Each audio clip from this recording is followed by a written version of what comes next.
गुहागर विजापूर राष्ट्रीय महामार्गावर वसलेलं हेच ते चिपळूण तालुक्यातील पाचाडगाव। आजूबाजूला 10-15 गावं आणि मध्यवर्ती या गावाचं ठिकाण।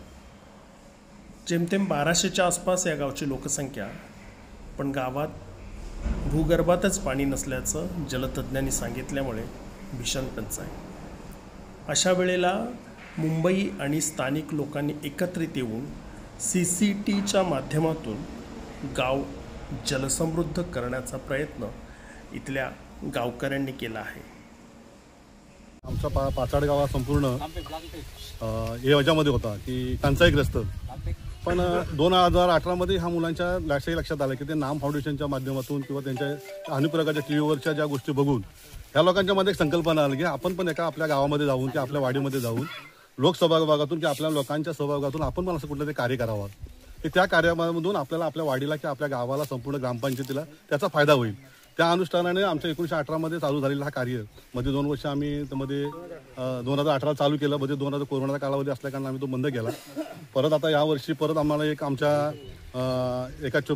ग्रुपमध्ये एक पोस्ट आली की बाबा अमुक अमुक यांचा कार्य चांगला आहे, त्या कार्यातून परत आम्हाला पोरांना सगळ्यांना उद्विग्न म्हणजे परत त्या मुलांच्या मध्ये उत्साह प्रेरणा तयार झाली आणि मुंबई मंडळाचे आमच्या मुंबई मंडळाचे अध्यक्ष आणि मुंबई मंडळाचे जे काय लोक आहेत त्यांच्या मुंबईमध्ये एक सभा झाली। त्या सभामध्ये त्यांचा असा निर्णय लागला की आपण आता यावर्षी पण परत गावामध्ये जाऊन आपण जे CCTचे जे खड्डे आहेत त्या खड्ड्यामध्ये आपण परत पुनर्गमन करून त्याच्यामध्ये नवीन वाढ करूया, तर त्या संकल्पनेतून आपल्याला कुठल्या तरी पद्धतीने आपल्या गावाला फायदा होतोय। अभिमान असा आहे की आमची वाडी एकजुटीने सगळ्या गोष्टी काम करते। असं म्हणजे सार्वजनिक काम करताना कुठल्या गोष्टीला द्वेषभास निर्माण न करता एकजुटीने काम करतो, म्हणून हा कार्य आमचा सफल होतोय। तसं तर तुम्हाला सांगायचं म्हणजे अनावश्यक गोष्टी असताना आमदार त्या टायमाला आमच्यामध्ये पहिली नळ पाणी योजना आली, त्यानंतर परत दुसरी एक योजना झाली, तरी पण आम्हाला पाणी टंचाईच्या माध्यमातून कुठल्या गोष्टीला सामोरं जावं लागायचं। पण 2018 नंतर जेव्हा आमची एक विहीर आहे त्या विहिरीला 2018 पासून हे CCTV पाळल्यानंतर आजपर्यंत एकही दिवस की असा आला नाही की त्या विहिरीला खडखड आला। मे महिन्यामध्ये सुद्धा आमच्या हा जो खाली एक पर्याय ह्या युतीच्या CCTV पाळलेत, हा जो नाळा जातो खाली, त्या नाळ्याच्या तिथे एक असं एक विहीर आहे, त्या विहिरीला पण मे महिन्यामध्ये आमच्या मराठीचं काम करणाऱ्या आमच्या दीपाताई चिले आहेत, त्या एकदा वाटेन जाताना त्यांना दिसला, त्यांनी मग व्हॉट्सअपला फोटो काढून पाठवला, तेव्हा आमच्या लक्षात आलं की आता पण ह्या मे महिन्यामध्ये सुद्धा आमच्या विहिरीला आमच्या नाल्याला पाणी आहे। म्हणजे सगळं कशामुळे घडलं हे आमचे मुंबई मंडळ आणि गावचा मंडळ, आता ह्या सगळा जो खर्च आहे आता मुंबई मंडळ करतोय, आमच्या गावचे उत्साही लोक आहेत, म्हणजे पैसा काढून आम्ही सगळा सहकार्य कार्य करतो। पुढच्या वर्षी आता आमच्या मुंबई मंडळातून इथल्या गाव मंडळांचं एक मीटिंग झाली की बाबा पुढच्या वर्षी आपण एक काम करूया, ती आता नवीन फोकलँड मशीन आली की ती रानावनात कुठे पण फिरते, थोडं सगळ्यांनी पैसे काढूया आणि ज्या ठिकाणी आपल्याला असं स्पॉट करता येईल सगळ्यांनी हजर राहायचंच आहे, पण त्या मशीनच्या माध्यमातून CCTV काढणं अजून पुढं अशी मुलांचा धारणा आहे की अजूनपर्यंत आपल्या मे महिन्यामध्ये पाणी कुठे जवळ दिसू दे। मी ह्या गावचा आमच्या चिलेवाडीचा ह्या पाचाडगावचा ग्रामस्थ आहे आणि मी सध्या मुंबईला स्थित राहतो। आणि असेच तुम्ही जे बघताय मागे बसलेले आहेत ते सगळे आमचे मित्र लहानपणीचे किंवा आमचे मोठे बंधू काका पाहाल तर सगळे ज्येष्ठ नागरिक सुद्धा इथे उपस्थित आहेत। त्याचं कारण हे आहे की गेल्या 2018 पासून आम्ही पाण्याची चळवळ जी एक हा आमच्याकडे कॉमन वर्ड आता यूज केला जातो, पाण्याची चळवळ म्हणजे ह्याच्यामध्ये काय करतोय आम्ही तर एकंदरीत प्रॉब्लेम असा होता की जनरली कोकणामध्ये भरपूर पाऊस पडतो, भरपूर पाऊस पडून सुद्धा आपल्याकडे डिसेंबरच्या पुढे पाण्याचा तुटवडा जाणवतो। हे असं का होतंय? मग काही ठिकाणी म्हणजे ग्लोबल लेवलला पाणी फाउंडेशन सारख्या नाम फाउंडेशन सारख्या संस्था काम करतायत, पण ते नक्की काय करतात जेणेकरून त्यांना सोल्युशन मिळतंय पाण्याचं? मग ते एका ठिकाणी गेल्यानंतर प्रत्यक्षात पाहिल्यानंतर लक्षात आलं की हा असा उपक्रम आपण आपल्या गावामध्ये सुद्धा करू शकतो। ही सगळी माहिती मुंबईमध्ये असलेले चाकरमानी म्हणा की गावचे ग्रामस्थ आणि महिला स्पेशली या सगळ्यांना ज्या वेळेला एक प्रेझेंटेशन दिलेलं त्यावेळेला त्यांना ते पटलं की खरंच असं काम केलं तर आपल्याला पण ह्याचं काहीतरी बेनिफिट मिळेल, काय मिळेल हे कुणालाही माहीत नव्हतं। मग त्याचनुसार आम्ही प्लॅन केलं, मुंबईमध्ये चर्चा झाल्या, सगळेजण तयार झाले की आपण एक दिवशी जाऊया गावी। आणि 2018ला आमच्या गावची जी सार्वजनिक यात्रा असते तर त्या यात्रेच्याच दिवशी आम्ही सुरुवात केली कामाला। त्यावेळेला सुरुवात थोडीशी आम्ही मशिनरीच्या साह्याने केलं, कारण एवढं काम माणसांनी होणं तसं फिजिबल नाहीये म्हणून। मग त्या वर्षी पावसाळ्यामध्ये आम्ही केलं, सलग 2 वर्ष आम्ही काम केलं आणि तिसऱ्या वर्षी आम्हाला त्याचा एक चांगला रिझल्ट दिसला। रिझल्ट म्हणजे आमच्या वाडीमध्येच एक विहीर आहे जी सर्वांसाठी सार्वजनिक विहीर आहे, तर त्याच्यामध्ये आम्ही काम करण्यापूर्वीची पाण्याची लेवल मोजली होती जी रशी असते, एक नॉर्मल आम्ही गावठी पद्धतीने, असं काही टेक्निकल कोणते इन्स्ट्रुमेंट्स नव्हते. आणि तेच 2 वर्षानंतर सुद्धा आम्ही जानेवारीमध्ये त्याच विहिरीची लेवल चेक केली, तर त्याच्यामध्ये आम्हाला एक 5 ते 6 फुटाचा एक फरक जाणवला. जो पाणी 2-3 वर्षापूर्वी 5-6 फूट खाली होता, तो 5-6 फूट वरती आहे. तर त्याचं ते एक रिझन म्हणजे सगळ्यांना एक समाधान झालं की आपण जे काम केलं, आपण जे कष्ट केलं, तर त्याचं एक चीज मिळालं आपल्याला. त्याचसोबत ते पाणी झालं कारण त्याच वेळेला ग्रामपंचायतीचं पण नळ पाणी योजना चालू होत्याच, तिकडून सुद्धा पाणी मिळत होतं. पण त्याचबरोबर जसं आता आमचे बंधू श्री संजय मिरगल यांनी सांगितलं की त्यांनी बोरवेल मारली होती, तर त्या बोरवेलला आधी 300 फूटपर्यंत त्यांना पाणी भेटलं नव्हतं, पण नंतर ते 100 फुटापर्यंत त्यांना पाणी मिळालं. तसेच आमचे एक दुसरे गावातलेच बंधू, त्यांनी सुद्धा बोरवेलचा एक प्रयत्न केला की पाण्याचा तुटवडाच होता, प्रत्येकाला स्वतःचं काहीतरी ऑप्शन शोधलं पाहिजे, पण त्यांना सुद्धा त्या वर्षापूर्वी पाणी मिळालंच नाही. म्हणजे त्यांचा तो पूर्ण खर्च वाया गेला. पण ज्या वेळेला आपण हे काम केलं त्याच्यानंतर त्यांनी एकदा चेक केलं की आहे का पाणी याच्यामध्ये, तर त्यांना ते पाणी मिळालं तिथे. सो हा एक रिझल्ट. त्याच्यानंतर आता तुम्ही जर पाहिलात तर इकडे जानेवारीपासून तुम्हाला पर्याला वगैरे पाणी दिसणार नाही, पण आपण काम केल्यानंतर 3 वर्षानंतर आपल्याला उन्हाळ्यामध्ये म्हणजे एप्रिल-मे मध्ये सुद्धा पर्याला वाहतं पाणी दिसलं. तर हे असं काही चमत्कारिक होत नाही. आम्ही जे 2018 पासून सातत्यानं 3 वर्ष मेहनत घेत होतो त्याचं ते रिझल्ट आहे.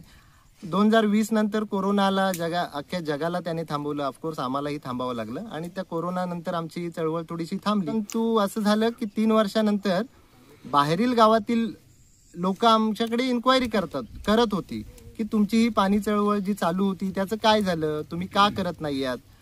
एका व्यक्तींनी तर आमच्यासाठी एक लेख लिहिला, म्हणजे श्री मनोज दाभोळकर जे खेर्डीमध्ये राहतात, जे त्यांनी पाचाडमध्ये हे जे काम चालू होते त्यांना माहीत होतं, तर त्यांनी लेख लिहिला.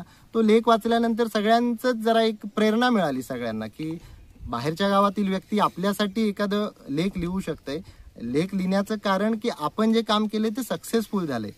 त्या लेखात त्या जे लिहिलेलं लेख होतं त्याची प्रेरणा घेऊन आम्ही तसंच इमिडिएट दुसऱ्या दिवशी आमचे जे सगळे मुंबईचे चाकरमानी आहेत त्यांना फोनवरती चर्चा चालू केलेला. सगळ्यांचा पॉझिटिव्ह रिस्पॉन्स होता. आम्ही व्हॉट्सअप ग्रुपवरती चर्चा चालू केली, सगळ्यांचा पॉझिटिव्ह रिस्पॉन्स होता. मुंबईला आम्ही एक शॉर्ट मीटिंग घेतली, मीटिंगला सुद्धा मॅक्झिमम लोक अवेलेबल होते. प्लॅन ठरलं की आपण जुलैमध्ये गावी जायचं, पण जुलैमध्ये स्थानिक लेवलला लावणी चालू असते, मग ती भात शेतीचं काम झाल्यानंतरच जाऊ हे सगळ्यांचं एकमताने ठरलं. कालच्या दिवशी सगळेजण ऑफिसवरून निघून, कोणी हाफ डे घेऊन, कोण रात्री 11ला घरी पोहोचून, तशीच थेट बॅग उचलून आज सकाळी 4 ते 4:30-5 अशा वेळेला वेगवेगळ्या वेळेला लोक गावी आलेत. फक्त 1 ते 2 तासाची, काही जणांनी तर झोप सुद्धा नाही घेतलेली आहे, थेट ते शेतामध्ये आलेले आहेत. शेतामध्ये येऊन आज आम्ही इथे दिवसभर सकाळी 9 ते सायंकाळी 6 पर्यंत काम करणार आहोत. हे काम करत असताना स्थानिक लेवलला तुम्हाला इथे दिसेल की इथे महिला नाही आहेत, तर त्या महिलांनी आम्हाला एक असं वचन दिलं की तुम्ही येताय तर तुमच्या जेवणाची काही चिंता तुम्ही करू नका. 3 वेळचं एक सार्वजनिकरित्या जेवण म्हणजे स्नेहभोजन कदाचित ते इथेच होईल किंवा सभागृहामध्ये होईल, तर ते आज दुपारी, आज रात्री, उद्या पुन्हा दुपारी हे जेवण आमच्याकडून दानशूर व्यक्ती आहेत त्यांनी स्पॉन्सरशिप दिली. तसेच मुंबईतून येणाऱ्या चाकरमान्यांनी स्वतःच्या जॉबमध्ये 1-2 दिवसाची रजा घेतलेली आहे. काही जणांचा तर पगारही कट होणार आहे, कारण ह्या रजा अशा मिळत नाही आहेत. जॉबचे किती प्रॉब्लेम आहेत मुंबईमध्ये सगळ्यांना माहिती आहेत. तर ते बाजूला ठेवून तरी सुद्धा स्वतःच्या डिझेलचा, गॅसचा खर्च स्वतःच भागवून आपण हे सगळं स्वइच्छेने, स्वप्रेरणेने, असं आमच्या मागे असं कोण गायडन्स सुद्धा नाही आहे टेक्निकल की हे असंच काम करायला पाहिजे. स्वतःला जसं वाटतंय, जसं कुणाला ज्यांनी सार्वजनिक क्षेत्रात काम करतात ते आम्हाला गाईड करतात की असं काम आपण करायला पाहिजे, त्या पद्धतीने आपण हे काम करतोय आणि त्याचं खरंच एक चांगला रिझल्ट आहे. अजून एक चांगली गोष्ट आहे ह्याच्यामध्ये, अजून एक आम्हाला अशी प्रेरणा आहे की आमच्या गावचे सरपंच श्री नरेश घोले हे सुद्धा आमच्या त्या व्हॉट्सअप ग्रुपवरती मेंबर आहेत. तर ज्या वेळेला आम्ही ह्या चर्चा चालू केली त्यावेळेला त्यांनी दिलखुलासपणे आम्हाला ह्या गोष्टीला पाठिंबा दिला. तर सगळे यंग मुलं, आम्ही तरुण विकेंडला आउट स्टेशनला जातो, पिकनिकला जातो, पण आमच्या ह्या मुलांनी त्याच्यामध्ये कॉम्प्रोमाइज केलं की नाही, आपण एक दिवस आपल्या गावासाठी दिला पाहिजे. कारण आज जर हे पाणी अडवतोय, पाणी जिरतोय, ह्याचं लॉंग टर्म बेनिफिट आहे. फक्त विहिरीला पाणी वाढलं किंवा झऱ्यांना पाणी दिसतंय, आज जे झऱ्यांना पाणी दिसतंय, उद्या इथले स्थानिक जे शेतकरी आहेत जर ते पाणी जानेवारी-फेब्रुवारी पर्यंत राहिलं पर्यंत, तर ते एक दुबार शेती किंवा एक फळभाजी ह्याचं एक प्रयत्न करू शकतात, त्याच्यातून उत्पन्न त्यांना मिळू शकतं. सो हा एक आमचा त्या मागचा एक उद्देश आहे की जस्ट फक्त पाणी लेवल वाढणं म्हणजे काही सक्सेस नाहीये. त्याच्यानंतर गावच्या स्थानिक लोकांनी त्याच्यामधून स्वतःचं उत्पन्न कसं तयार करता येईल.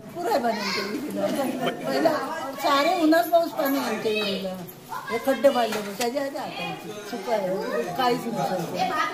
आज 5-6 वर्ष झाली असतील ना, हो ना नंद्या, 5-6 वर्ष आमच्या विहिरीतलं पाणी आटतच नाही. एक खड्डे पाडले विहिरी पडली. वर्षाचे 12 महिने एसी मध्ये बसून काम करणारी मुलं आज या उन्हामध्ये, आज पाऊस पडण्यास सुरुवातीला होता, आता कमी आहे, पण ह्या याच्यामध्ये तेवढी एनर्जी नसते. पण तरी सुद्धा हे सगळेजण, आमच्यामध्ये एक असे चाकरमाने आले की ज्यांना काही कारणास्तव म्हणजे ऍक्सिडेंट झाल्यामुळे चालता येत नाही, ते सुद्धा स्वतः इथे हजर राहिलेत. तर ही एक म्हणजे एक सामाजिक काम करण्याची आवड जी आमच्या मुलांमध्ये आहे. आज 2 दिवसाचा CCTV मारायचे कार्यक्रम चिलेवाडी ग्रामस्थांनी घेतलेला आहे. त्याचं कारण असं आहे की आपल्या पाचाडगावची लोकसंख्या आहे 1294, म्हणजे 10-11च्या जनगणनेनुसार आत्ता भरपूर आहे. आणि आपल्या गावाला 4 नलपाणी योजना आहेत. 4ही अशा आहेत की डिसेंबर आला की आमचे घानशिरा म्हणून एक विहीर आहे, तिथे आमची जानेवारीला ती समाप्त होते ती विहीर. त्यानंतर आम्हाला एक 7 किलोमीटरवरून पाणी आणावं लागतं कलवंड्यातून. कलवंड्याच्या धरणाच्या खालून एक विहीर आहे. आत्ता आम्ही दुसरी विहीर एक बुरुडवाडीसाठी, म्हणजे आपल्या गावात 7 वाड्या आहेत, चिलेवाडी, घोलेवाडी, विठ्ठलवाडी, कांबलेवाडी, सुतारवाडी, मोहल्ला आणि बुरुडवाडी. तर अख्ख्या गावाला पाण्याची अतिशय कमतरता, कारण का ही जागा जशी आहे की भूगर्भातच पाणी नाही आहे. चिलेवाडी ग्रामस्थांनी मंडळाने एक चांगला विचार घेतला.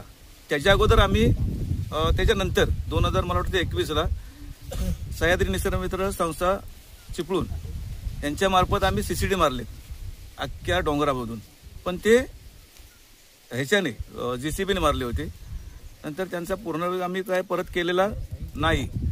मग ह्या मंडळाने आणि ह्या मुलांनी एवढं सुंदर काम करायला सुरुवात केली आणि ते सर्वांनी एकत्र मिळून हे जे काम केलं ते अतिशय सुंदर. आणि त्याचा बेनिफिट आपल्याला, आमची ही विहीर आहे, ती विहीर सुद्धा बरेचसे नळाचं काय लोक नळाचं पाणी पित नाही, पण ह्या विहिरीचं पाणी डोक्यानं आणून पितात, कारण ती गावाच्या मध्येच विहीर आहे. आणि त्या विहिरीचं पाणी नेहमी ते काढण्यानं काढून, ह्याच्या अगोदर पाणी बिलकुल थांबायचं नाही त्या विहिरीत. मग ते 2-2 दिवसांना आड करून 3 दिवसांना तो भरलेला पाणी विहिरीचा आहे जमवून करून तो तेच प्यायचे. की ह्या वर्षी त्याने CCTV मारल्यापासून आमच्या घानशिराला पाणीच नसायचं. ते आता पाणी आम्ही 1 दिवस आड करून पाणी टोटल गावाला आम्ही उडवतो, म्हणजे 3 वाड्या नळाला योजनेसाठी.